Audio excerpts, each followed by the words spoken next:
quel élève tu étais? Catastrophique. Une élève catastrophique. Pleine de conneries. Ah, j'aimais pas l'école. Ah, j'aurais pu faire Tom Sawyer, j'aurais fait Tom Sawyer. Mais alors là, j'aimais pas du tout l'école. C'était un moyen de fuir la maison quand je allais à l'école en fait. Je, plein de- à l'école, c'était. Je faisais le strict minimum. Je lisais beaucoup pourtant. Pourquoi? Parce que je voulais me perfectionner en français. C'est difficile pour moi déjà de. Voilà. Mais j'étais une vraie catastrophe. En cours de dessin, je disais à la prof Madame, je nettoie votre atelier. Déjà, je commençais le nettoyage, hein. Je nettoie votre atelier, vous mettez la moyenne. En cours d'espagnol, quand je saoulais trop le prof, il me dit prenez la porte, je partais avec la porte, je démontais la porte. Un truc de fou, quoi. Et puis, à faire les conneries, j'y allais. On en a fait. On en a fait pas mal. Est-ce que tu peux nous raconter tes débuts dans la vie active? Mes débuts dans ma vie active. Bah en fait, en cours de route, il fallait choisir une voie. Je crois que c'est à partir de la troisième, c'est ça. Il fallait choisir une voie et moi je voulais travailler dans le médical ou dans le social. Donc suite à ça, j'ai fait un BEP sanitaire et social, ce qui m'a plu énormément. Et puis, bah, en cours de route social, donc j'ai trouvé à travailler en milieu hospitalier. J'aime bien ce côté où il faut rendre service, où il faut aider, où il faut être prompt à entendre, à, à soulager quelqu'un. J'aime bien ce côté. Et j'ai commencé en milieu hospitalier. J'ai commencé, j'avais commencé par un contrat CES à l'époque, en psychiatrie. C'est chaud, c'est dur. Quand t'es jeune comme ça, ça te met des claques dans la tête. Tu te dis, putain, il y a pire que moi, quoi. Ah ouais. Et puis après, ben, à l'hôpital, en centre de soins pour personnes âgées. Ce milieu me plaisait. Parce que les personnes âgées, elles ont un vécu, elles ont des choses à raconter. J'adore entendre, j'adore écouter. Puis je me dis, purée, quel parcours. Si on pouvait en faire autant. Et après, j'ai arrêté le milieu hospitalier parce que j'ai fait le tracé direct. Et après, j'ai toujours voulu travailler en milieu hospitalier. Et quand je suis arrivée ici, j'ai pas eu d'ouverture. Tout était bouché, tout était fermé. Donc ça a été très compliqué pour moi. Donc arrivé ici, j'ai pris ce qui venait. Donc j'ai fait les parcs, j'y connais que dalle. J'ai fait la vigne, j'y connaissais que dalle.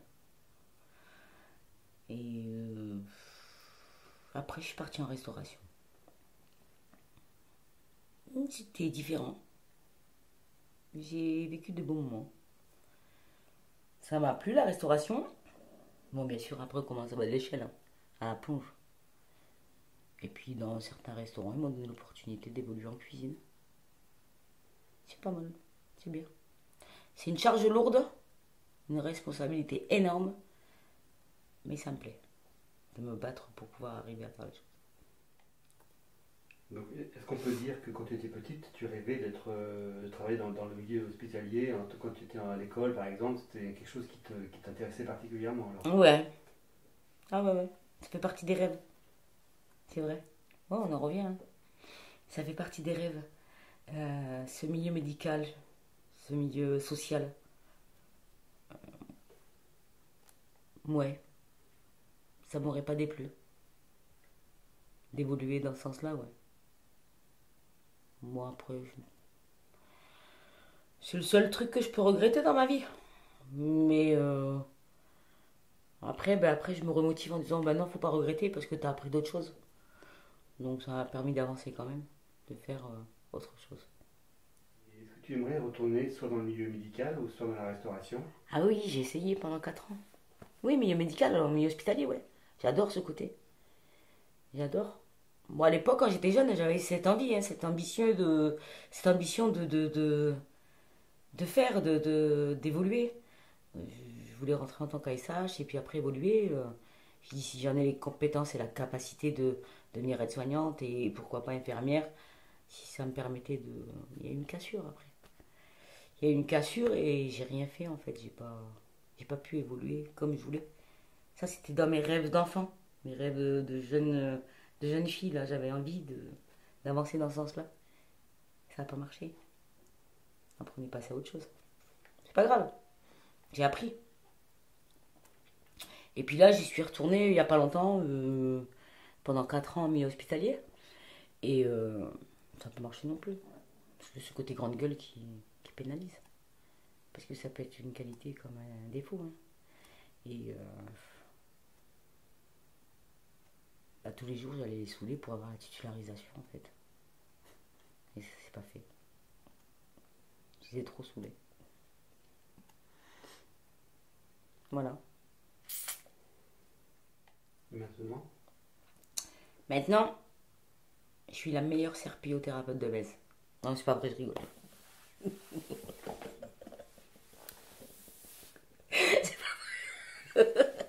Non, maintenant, je suis agent d'entretien.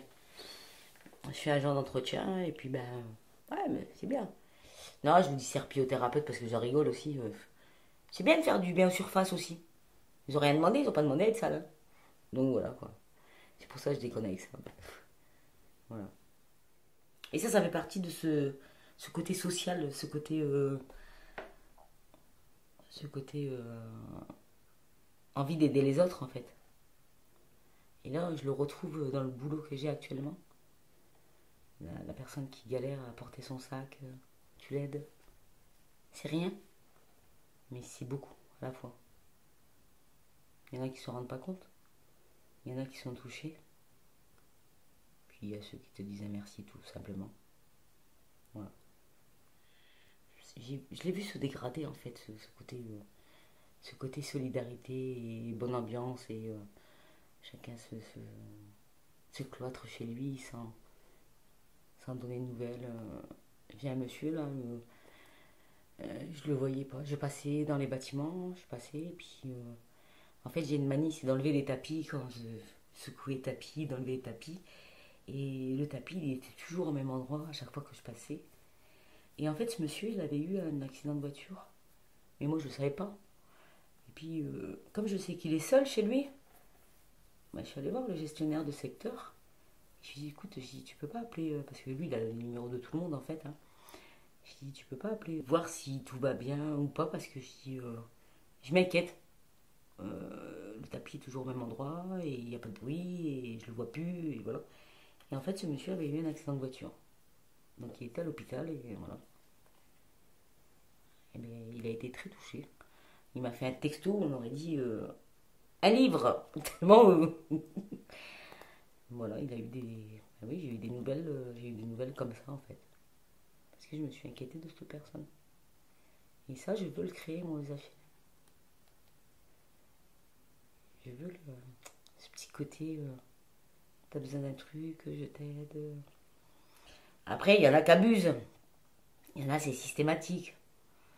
Mais j'essaye de pas le faire tout le temps, mais pas avec abus, quoi. Essayer d'avoir des limites. C'est important aussi. Il y en a qui abuseraient facilement. Mais voilà, ça va. parmi les métiers que tu as exercés, lequel tu retiens? Mais je les retiens tous en fait. Parce que chaque métier est différent. Chaque métier t'apporte quelque chose. Et, et ben, enfin, tu te fonds dans les différents corps de métier et puis tu apprends. Quoi. Ça peut être le métier en milieu hospitalier, ben, tu apprends. En cuisine, tu apprends. Si le mode de vie est différent, donc tu apprends. Quoi qu'il arrive, tu apprends. Alors, qu'est-ce qui t'ont apporté tous ces différents métiers?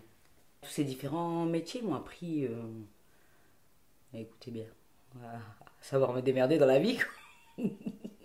Ils m'ont apporté beaucoup. Parce qu'aujourd'hui,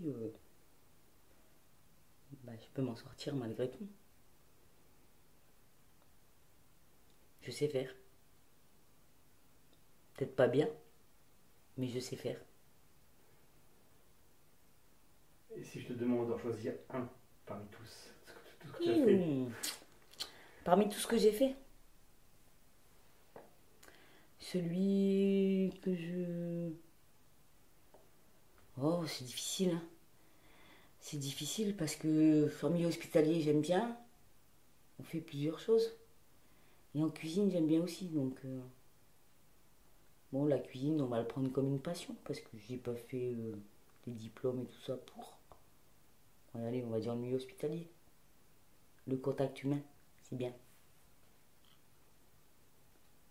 qu'est-ce qui te plaît dans ce contact humain? Qu'est-ce que ça t'apporte? Mais qu'est-ce que ça m'apporte? Bonne question. Le sentiment d'exister, c'est important. Le sentiment d'être utile.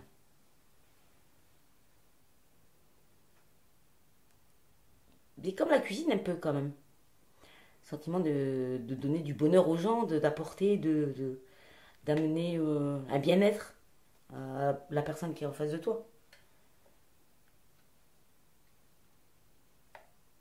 Ouais, en cuisine, parce que en cuisine, par rapport à quelqu'un, tu amènes l'appel du ventre. Quand il y a quelque chose qui est attrayant dans son assiette et qu'il aime, donc il va le manger et tu vas lui faire plaisir. En milieu hospitalier, quand tu vas apporter une aide à quelqu'un. Combien de fois en milieu hospitalier on m'a dit mettez mon ange aujourd'hui? Parce que les gens en milieu hospitalier ils se perdent par rapport au service. L'un l'autre ils cherchent. Et ben tu prends 5 minutes de ton temps, même si tu es dans la mouise. Hein. Combien de fois je me suis retrouvée dans la mouise et débordée après? Et ben t'amènes la personne dans le service où elle veut aller. Et ils sont contents les gens.